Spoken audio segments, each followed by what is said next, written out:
My name is Claire Whitmore, and I was 32 years old when I discovered that my own family had erased me from the inheritance, papers that were supposed to carry my grandfather's final wishes. For months, they looked me in the eyes, smiled at family dinners, and told me everything was being handled fairly. They knew I trusted them. They knew I believed family meant honesty. What they didn't know was that I still had the one thing they thought no longer existed, a signed agreement, a document with my grandfather's signature, my father's signature, and a promise that could change everything they had planned. But before I tell you how that paper became the reason their entire plan collapsed, you need to understand why that inheritance mattered so much to me. My grandfather, Thomas Whitmore, was never the richest man in our family, but he was the one who built everything we had. He owned a small family business, a beautiful farmhouse outside of town, and a piece of land that had belonged to our family for generations. To everyone else, it was property. To me, it was home. When I was a little girl, I spent every summer at that farmhouse. Grandpa would wake me up early, hand me a cup of hot chocolate, and take me outside to teach me how to care for the land. He always told me the same thing. Claire, money can disappear. Houses can be sold. But the promises people make should mean something. I didn't understand those words when I was young. I understand them now. After my grandfather passed away, my family told me not to worry about the inheritance arrangements. My father, Richard, said he would take care of everything. My mother agreed, saying paperwork was complicated and there was no reason for me to stress. I believed them. That was my mistake. Because while I was grieving the man who raised me like his own daughter, my family was making decisions behind closed doors. They removed my name from the inheritance papers. They told everyone I had willingly stepped aside, and they thought I would never find out. But they forgot one important detail. My grandfather knew his family better than anyone, and before he passed away, he made sure there was a record of the truth, a record they never expected me to find. After my grandfather's funeral, my family changed in ways I didn't recognize. At first, I thought grief was the reason everyone seemed distant. Losing Grandpa had been painful for all of us. But slowly, I began noticing small things that didn't feel right. My father, Richard, started avoiding conversations about the inheritance. Whenever I asked about the farmhouse or Grandpa's business, he would quickly change the subject. Claire, these things take time, he would say. There are legal processes. Let the adults handle it. The words bothered me, not because he called himself an adult, because he was making me feel like I didn't belong in a family decision that directly involved me. A few weeks later, I overheard my parents talking in the kitchen late at night. They didn't know I was standing in the hallway. The sooner we finalize everything, the better, my mother said quietly. Once the papers are updated, there won't be any confusion, my father replied. Updated. That word stayed in my mind, because nobody had ever told me anything needed to be updated. The following weekend, my Uncle Daniel came over. He was my grandfather's youngest son, and he had always been the person everyone considered the charming one in the family. He knew how to make people laugh, how to tell stories, and how to make every conversation feel harmless. But that day, something felt different. He placed a folder on the dining table and smiled. "We're just making sure everything is organized," he said. I looked at the folder. Organized for what? He exchanged a quick glance with my father. "For the future, Claire." That answer told me more than he realized. Over the next few months, I watched them slowly rewrite my place in the family. The farmhouse became the family asset. Grandpa's business became the company everyone helped build. The land became something that needed to be protected. But somehow, my name disappeared from every conversation.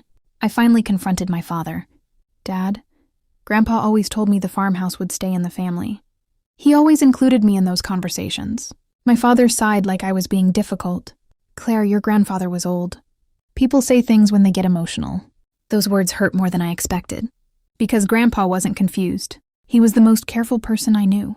A month later, I received a message from a family friend who worked with my grandfather's attorney. She asked if I had already reviewed the final inheritance documents. I replied that I hadn't seen anything. Her response was short. "Claire, are you sure?" That question made my stomach drop. My name was written on the front. Not my father's, not my uncle's. Mine! And underneath my name were 4 words that changed everything. "Open when they betray you." I asked what she meant, but she never answered directly. She only said that I should speak with someone who knew my grandfather's final arrangements. That night, I searched through the old boxes I had kept from Grandpa's farmhouse. Photographs, letters, old receipts, memories, and then Hidden inside the back cover of an old leather journal, I found something I never expected: a sealed envelope. My hands were shaking before I even opened the envelope. For a few seconds, I just stared at my grandfather's handwriting. I knew that handwriting better than anyone. It was on birthday cards, notes he left on the kitchen counter, and the little reminders he would stick to the refrigerator whenever. He wanted me to remember something important, but seeing my name on that envelope felt different. It felt like he was still trying to protect me, even after he was gone. Inside was a single document. Not a letter. Not a goodbye message. A legal agreement. At the top, it had my grandfather's name, the date it was signed, and the signatures of the people involved. I read the first few lines, and my heart started beating faster. The agreement stated that certain family assets, including the farmhouse and a portion of the business interests, were to remain connected to me as the intended beneficiary. My grandfather had not forgotten me. He had planned for me. And then I saw something that made me completely understand why my family had worked so hard to keep me away from the paperwork. There was my father's signature, right below my grandfather's. My father had signed the agreement years earlier.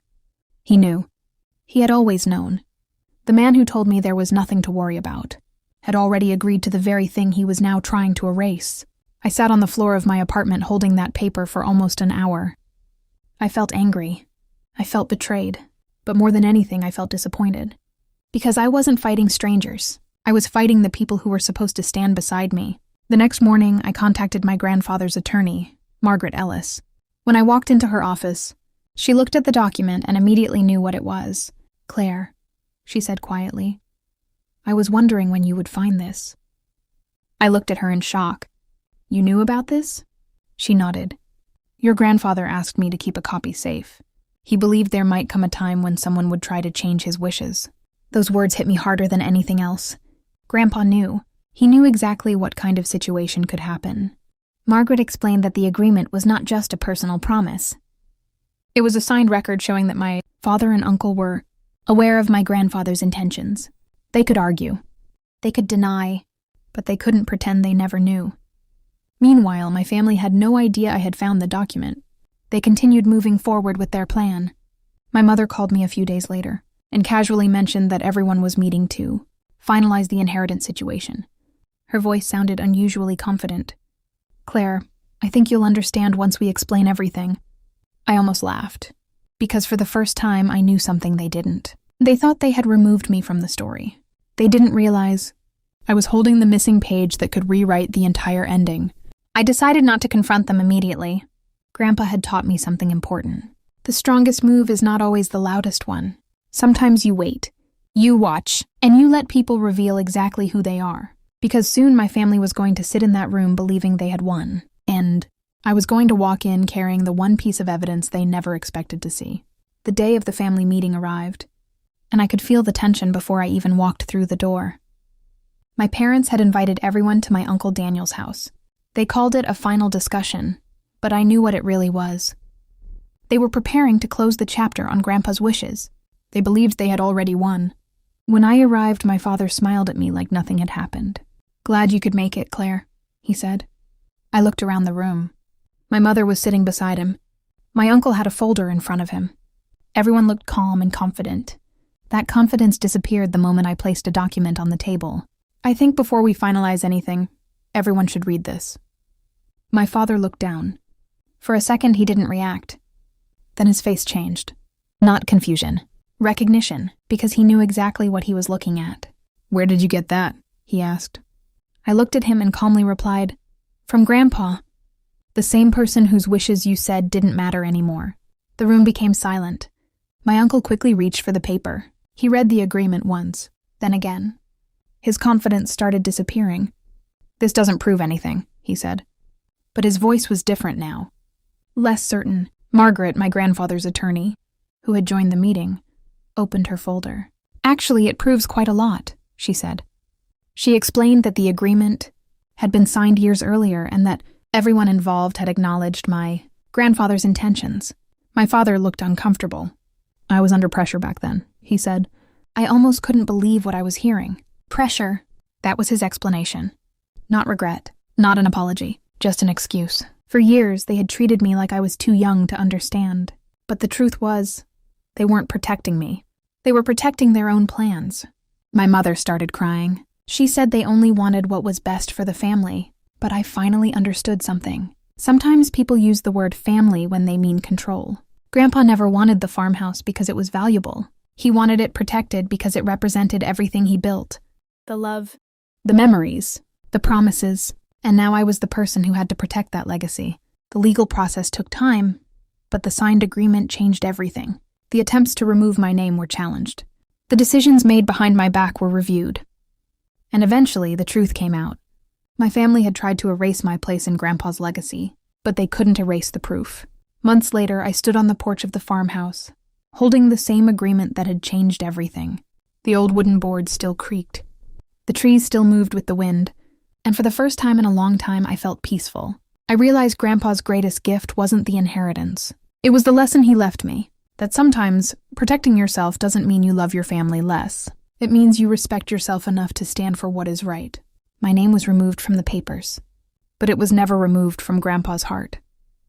And that was the one thing no one could ever take away from me.